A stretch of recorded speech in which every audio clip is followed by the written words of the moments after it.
Xullas uylanganimga 7 yil bo'ldi hozir. 7 yildan beri ayolim ham men ham farzandsizlik bilan qiynalib yuribmiz. Bormagan joyimiz qolmadi. Keyin shundan keyin tanishlikda Turkiyada deyishdimi, Turkiyaga bordikmiz shunga. Eko operatsiyasi bor ekan. Urug'ni ko'chirish deyishar ekan o'sha narsani. Bordik, eko qildirdik, lekin natija bo'lmadi. Bir hafta qaytib keldik yana. Nima qilamiz endi dedik. Xullas, biz ko'pchilikda nima bo'lsa aynan shu narsani internetdan tutib o'tirar ekan. Shu tutib o'tirgan paytimizda Sanjar akani ko'rib qoldik. Keyin chiqmagan jondan umidni deydi. Shunga ham bir borib ko'raylik dedim. Bordik. Varikoselli kasalligi bor ekan. Manda ekan u narsa.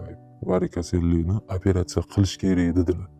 Lekin oldingi bir ikkita vrachlarga borganimda varikoselli operatsiya qilish shart emas deyishgan edi. Baribir hech narsa bo'lmayapti-yu dedimda, to'g'risi bo'lagan mayli dedimda.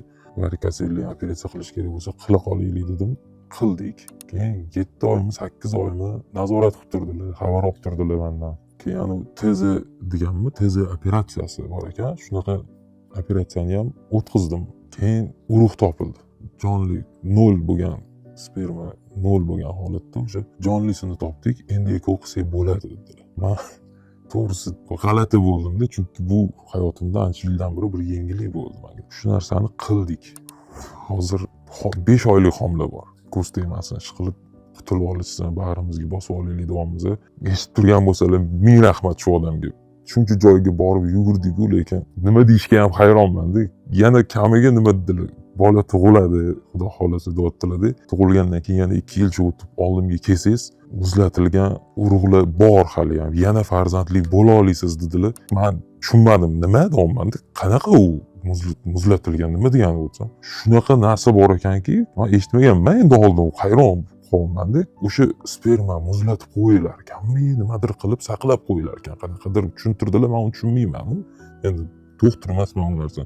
Lekin aytdilarki, uni saqlab turadigan o'zini apparatlari bor dedilar. O'sha apparatda muzlatib qo'yilar ekan. Oradan 1 yilmi, 2 yilmi o'tilar ekan, yana farzand xohlasam, xuddi shu o'zimdan, pushtimdan bo'lgan urug'ni jonlantirib, yana homila qilib, shu eko qilib o'tkazsa bo'lar ekan.